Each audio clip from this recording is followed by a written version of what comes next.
transition because this month will be Triple H's first full year as head of creative at WWE. So keep it simple, guys. Grade it. How do you like Triple H's creativity so far 1 year in?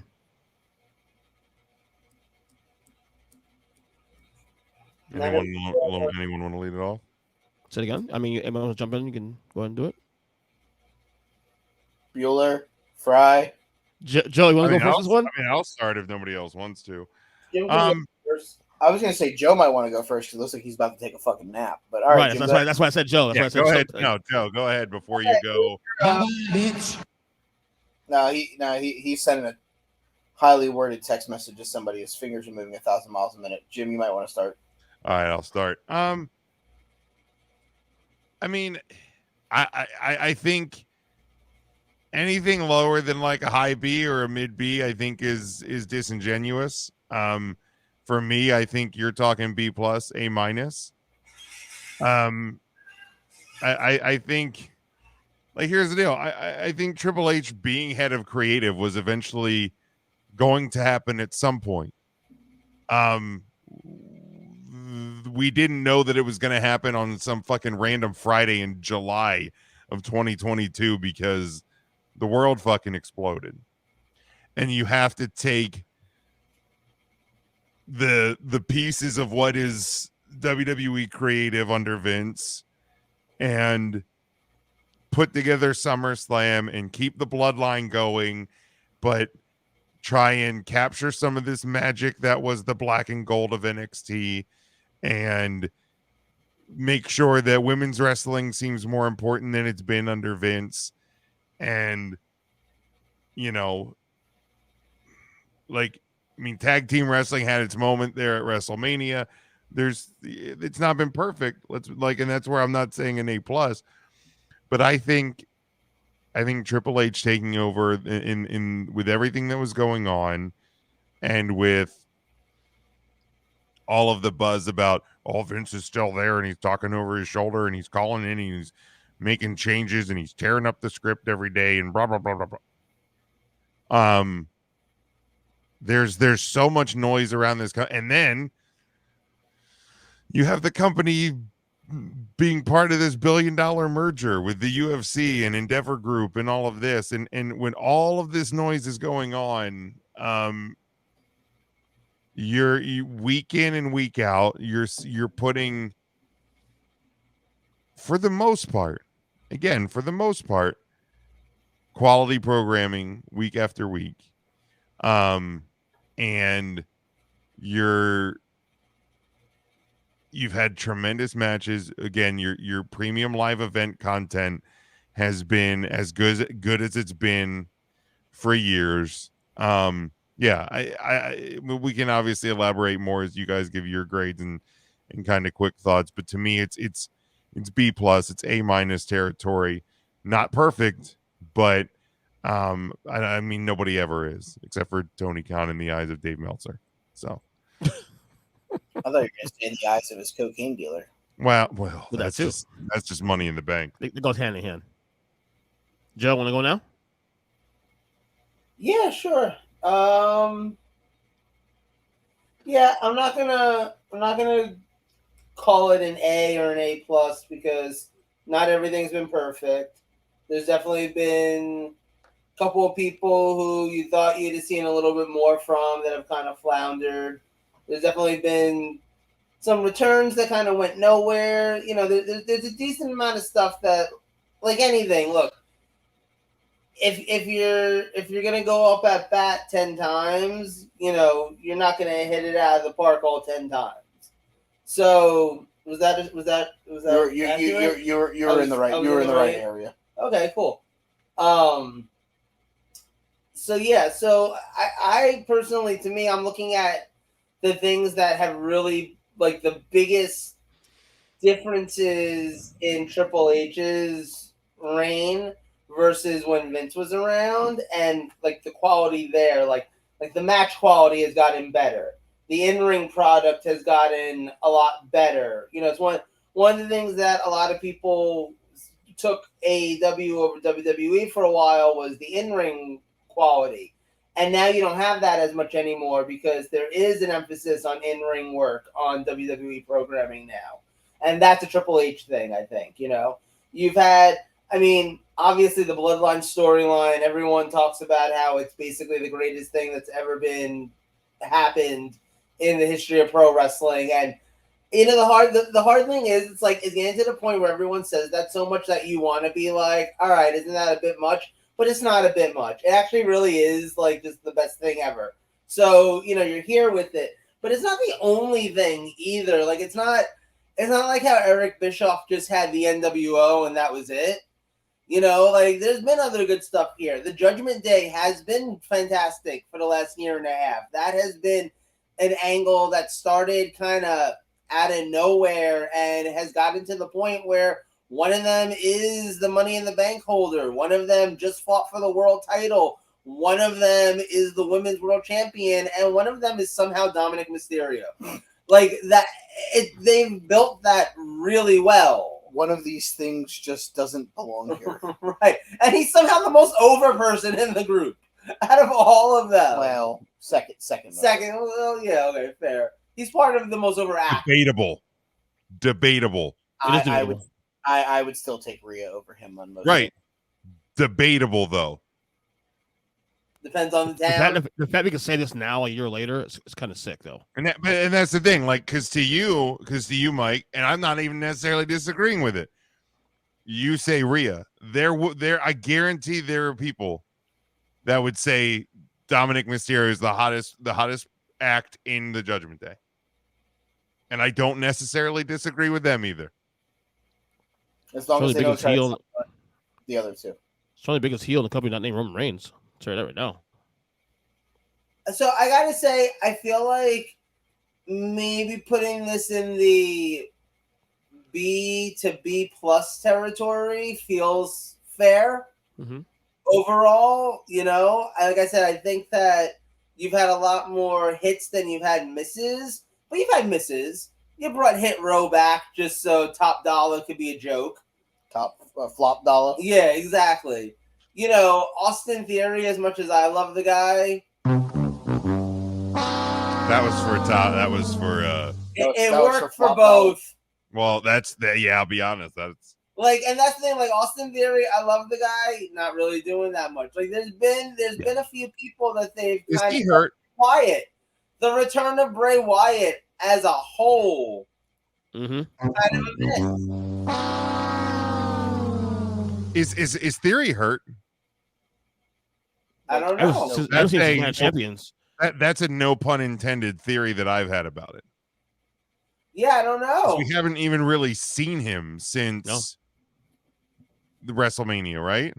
Night of Champions. I guess he had a match. Yeah. I think he's been on SmackDown a bit. I know he tagged up with the Yes Boys a couple times. He might have defended the title of SmackDown. Austin the Kid Leroy. Let's look. Matches. But yeah, I'll go with solid. He's been defending it at house shows and stuff too, so I guess he's not hurt. He actually defended the U.S. title on Friday Night SmackDown. On SmackDown. It's not a bad thing for him to be away for a little bit. Not a bad thing though. Holland. Keep him fresh a little bit. I mean, I know he's been around a while. I'm probably like a solid B on Triple H's first year, and I think that's pretty good. Okay, his title defense on Friday was a 2 minute and 41 second match against Ridge fucking Holland. I said that, but I also didn't say that it was a 5-star. No, what was this? Like on SmackDown last Friday in wow. London. Okay. Yeah, they had to get the guy from the fucking Brawling Brutes on there that wasn't in the Money in the Bank briefcase match. What you, Mike? I'm gonna go, and I'm gonna go with the B to B plus range here. Just because while there have been flops, there have also been some people that they brought back that they've gotten home runs out of.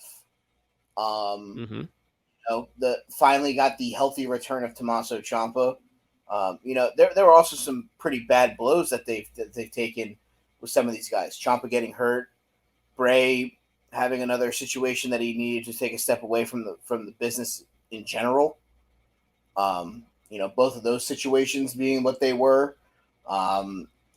Obviously Candace getting pregnant and having the baby and all that stuff is all kind of now her coming back. Like the way that he's taken the people that were part of the Black and Yellow brand when it was at its peak and is now integrating them in with the guys who have taken, the main roster by storm over the last couple of years, while some of those guys, your Garganos, your Ciampas, even the Balors of the world were left there for probably way too long. So I'm cool with what he's done. Yes, there have been some flops, where we're at with Theory, where we're at with, bringing back Hit Row and then them basically becoming fucking non-existent. The lack of a fucking direction of the Viking Raiders, like sure, the stuff with Alpha Academy is cool, but like he brought them back and put them on like the main roster and put them like right in the middle of like TV shows every week, and it's kind of been like, do we really care that fucking Sarah Rowe has changed her name to Valhalla and it's kind of been mid? Like, it's been more to get over Otis, Gable, and Maxine being a unit. And I get it. There are, like, things that need to fill that role or whatever. And I get it that Rowe and, and Sarah Logan and, whatever the fucking other guy's name is, are great in ring, so it makes it easy to see you have a safe worker to work with, the Maxines of the world and stuff like that. Like I get it, but it doesn't really do anything for me. They were a kick-ass tag team in NXT, Ring of Honor. They could have went back to being basically War Machine instead of the fucking Viking Experience, and I'd have been better off with that. But there have been home runs that people, and it's not just the Bloodline. It's the 300+ day Intercontinental title run of Big Gunther, and how over Ludwig Kaiser has become as the entrance guy. He gives me Ricardo Rodriguez on steroids vibes for his introductions of Gunther at points. That wasn't something that he was doing in NXT. This is something, they brought him up to the main roster to do these intros, and he's hit pretty much 90% of them out of the fucking park. And it's little things like that. The interpromotional stuff with Logan Paul, getting him on the show, getting him involved in storylines, and he potentially has a match with Ricochet at SummerSlam. That's going to be a match that's got a ton of hits on social media and stuff like that. So it's the branching off that Paul has been able to do, not just from a standpoint of, well, I sold 17 billion in commercial spaces over look, I've got this guy who's got 7 billion followers on social media. I got Pat McAfee still. I have, guys that I've been able to bring in that have helped grow the brand externally, not just internally to the wrestling fan. Right.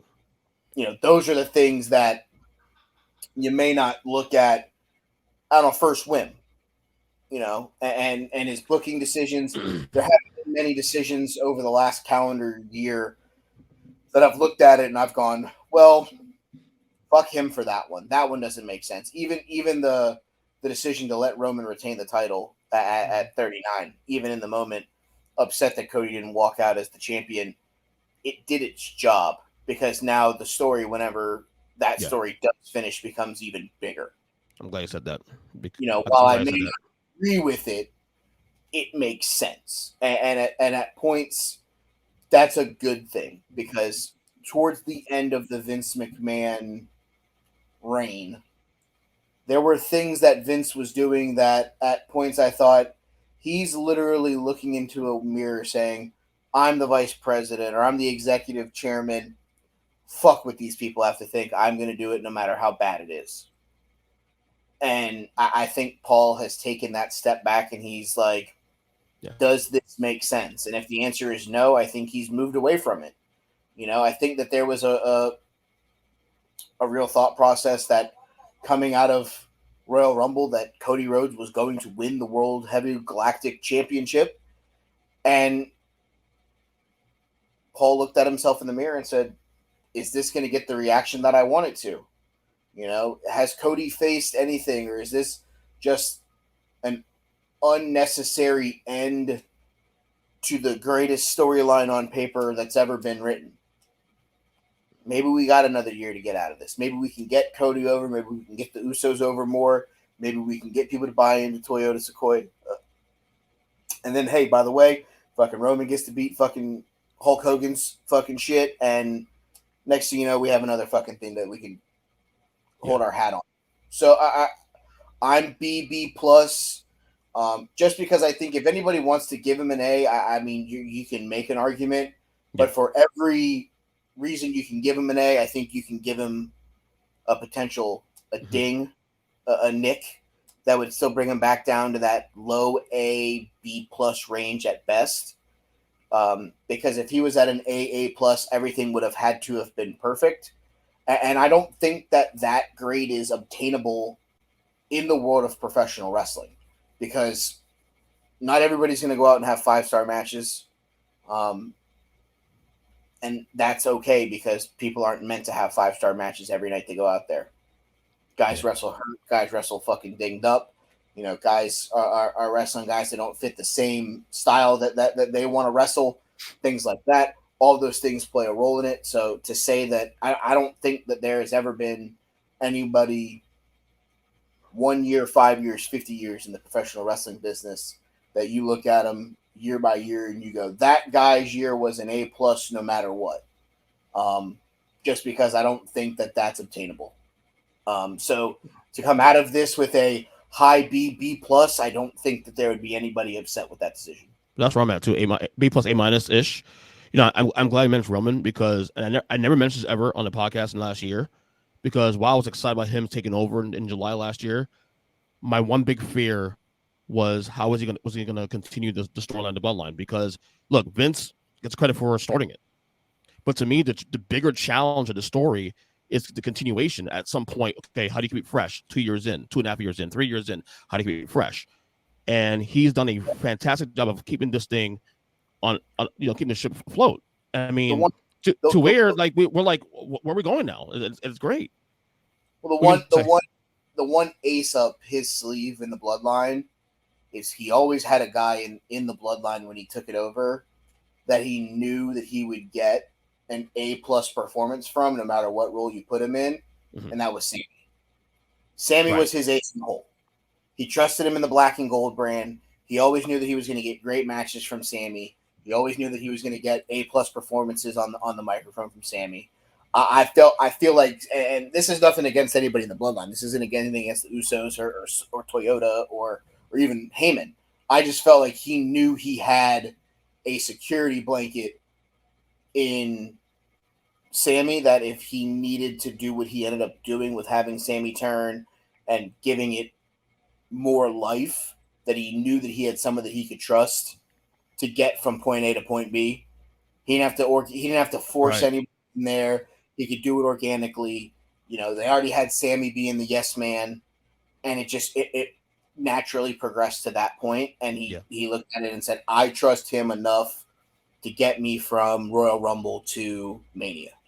Yeah. Also, him uses the NXT. You know, bring back Gargano. Bring guys up from there and really using them in a way that Vince didn't in the past, and at least in the volume anyway. And just the product in itself for last year, and you saw it this past Saturday. It just feels fresh. Like we predicted LA Knight to win the Money in the Bank or Logan Paul. Didn't happen. I don't think anybody picked Io Sky to win. Did we? Anybody pick Io Sky to win the women's match on Saturday?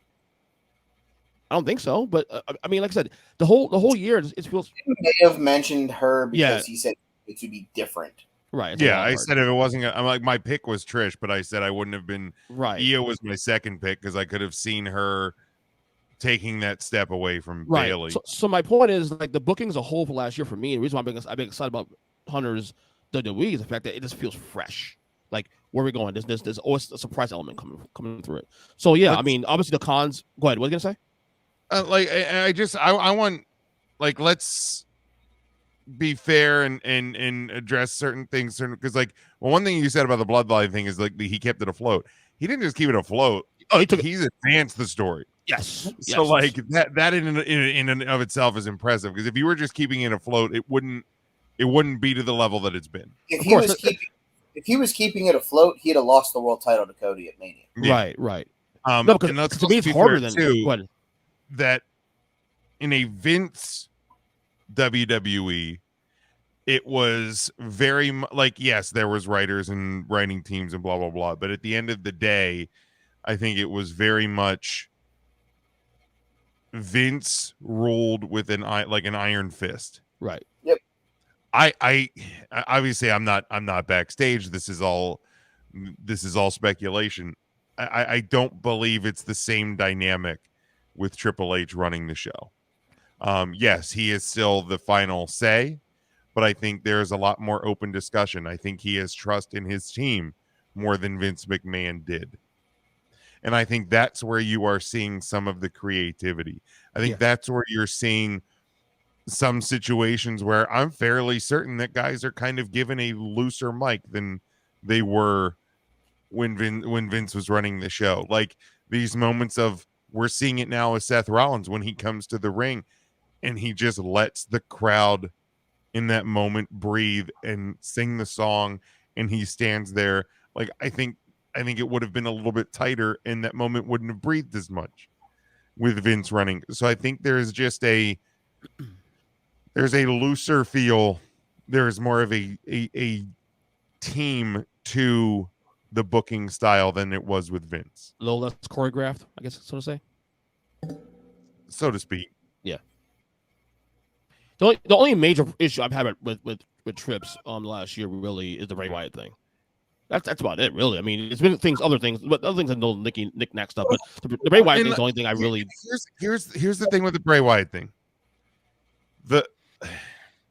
We don't know what has happened there. Okay. We have zero idea what the fucking idea was. We have zero idea where Bray was health wise. We have zero idea. Right. That's anybody's thought process. Right. You guys want to keep. Everyone wants to say that it's a dud. What did he do that was a dud? The fucking Pitch Black match was actually kind of fucking entertaining for what it was. I thought it was cool. I want to say it was a dud. I just think it's more so like we even in the moment when we were talking about it, in the moment we were like, "Where's this going? I don't get it." And there's been no end in sight for this thing. That's the only thing. Hold on. When was the last Bray Wyatt storyline that we knew where it was going? We've never knew where it was going. That's the fascination with Bray Wyatt. Right. No, but here's the thing, and this is me as a huge Bray Wyatt mark. It did kind of get lost in the sauce a bit. It got a little like it not that I wasn't entertained by him in this last run, but there was kind of points where it was like, okay, like I feel like it's just like Bray coming out and speaking from his heart, and then Uncle Howdy shows up, and then this, and it's like what is, like, at least with the Firefly Funhouse or with the original Wyatt family, like it felt like it was always maybe not necessarily fast moving. This sometimes felt like it just kind of like went back and forth on the same line. But here's the thing, and this is the point I was trying to make, is like we don't know what was discussed when he was talked about coming back. We don't know what like level of creative control or creative input he has. We don't know where he's at mentally. We don't know where he's at physically. Even the first night when he came out, he had a knee brace on for a promo. So like we don't know this guy's condition, and obviously there's been a lot of reports about how he needed another mental break. Now there's reports that he's coming back. We don't know. So while yes, the Bray Wyatt return may have not been what everybody hoped or wanted it to be, I also don't know if that's necessarily all on Triple H. No, I would say that it's not all on Triple H. Yeah, so that one's kind of just this weird like side table, like it's like the coffee table on like the side of the room. Like, hey, like this living room looks great, and then like there's that coffee table, but like it's kind of an heirloom, but like it doesn't go with the whole aura, but like we can't get rid of it, so it's just kind of here, and we make it work when we can make it work, but sometimes it's just there. It's a family heirloom. It just doesn't. You can't Yeah. throw it away because you don't want to disrespect your family, but you kind of don't want to put it out, so you leave it in the corner, and it's like, oh look, it's there. It's like the blanket that your mom gets you, that like you hide in like the ottoman until mom comes over, and then you pull it out and put it on the back of the couch. Exactly. But it's also one of those where when you're looking at Bray, personal thought, I always thought that the end of the Uncle Howdy idea was going to be at WrestleMania. Hollywood movie script ending, and then you get Bray into something completely different once he breaks free from the mind games of Uncle Howdy. And I truly believe that was the end game. I could be wrong about that. I'm not sitting in on production meetings. I don't know. Just a thought process that I have. But what I will also say here is that at the end of the day, like Jim said, that's not something that you can put on Triple H because we don't know the thought processes or anything along those lines from anybody else involved. We don't know how much creative freedom he had. We don't know anything else. We are here talking about this situation. And I feel that at points we're scrounging to find negatives for the sakes of having negatives to talk about. Like, you have to reach for Bray Wyatt. Hit Row is more of something that falls on Triple H. It was his decision to bring them back. It was his decision to bring them up. It was his decision to not bring up not bring up Braun Breaker or Carmelo Hayes and leaving them in NXT. It was his decision to not bring up the Creed brothers in the draft. And now they lost a loser leaves town match in NXT, and now they're gonna come up. Like, it's things like that. Like if we're reaching for things that Triple H may have had an actual decision in, there are other things that we could be spending that time and energy on that is not Bray Wyatt. Because at the end of the day, and we've had this conversation on this show before, there are times where people do not feel right mentally. They do not feel right physically. And at the end of the day, this is a sport. This is an entertainment brand. If you do not feel in your heart of hearts that you are in the best state mentally, the best state physically, the best thing to do is take time off. Unfortunately, it's the same guy multiple times. Unfortunately, it's a guy who is over as an act as Bray Wyatt is. But Bray Wyatt doesn't matter if Wyndham Rotundo isn't able to be Wyndham outside of the professional wrestling ring. So if he is having whatever problems he is having, us as fans shouldn't be sitting here and being like, man, Triple H really fucked that one up. Yeah. Probably makes Wyndham feel even worse because he knows that at the end of the day, there are people that are blaming Triple H for this. And I don't know him personally, but there's probably a small part of him that goes, I wish that I could wake up tomorrow and not have the self-doubt or whatever it is that's eating at him. There are always those people that want to wake up that next day and not feel that. And I guarantee you, reading this shit on the internet and sitting behind, his desk, or, even if it's JoJo seeing it and saying something to him, you don't think that eats at him as an individual, as someone who's suffering through potentially a life-altering headspace. Like, there's things that people don't think about before they type shit on the internet. And it's one of those things where we don't know what Wyndham's going through. Wyndham, the human being, not Bray Wyatt, the character. So to sit here and play a blame game for somebody maybe just needing some time to get his life together. Nobody has any right to say anything right, wrong, or indifferent here. As a fan of professional wrestling, as a fan of Bray Wyatt, I'll die on that hill and I'll say that the return and the Mountain Dew Pitch Black match and all that, I'm not going to say that that's a failure. I'm going to grade that as unconcluded. Because we don't know what the next chapter would have been. We don't know what WrestleMania would have had for him. Obviously, it looked like it was Bobby Lashley before he pulled out. But maybe that's why Bray left. Bobby. Maybe Bray had something in his contract that was like, hey, you get creative freedom. And then it was, well, we can't do that because, what happens if Uncle Howdy, a.k.a. Bo Dallas, got hurt? Well, I don't want to fight Bobby Lashley. I want to fight Bo. I want to fight my brother. I want to fight the guy who I've been building this for and with. Well, we can't do that. Bo got hurt. I'm out. Bray, you can't be out. No, see, that's where you're wrong. I can be out. You guys wrote this in my contract. And people are just now typing on the internet that, oh, look, Bray Wyatt's taking another sabbatical for his mental health.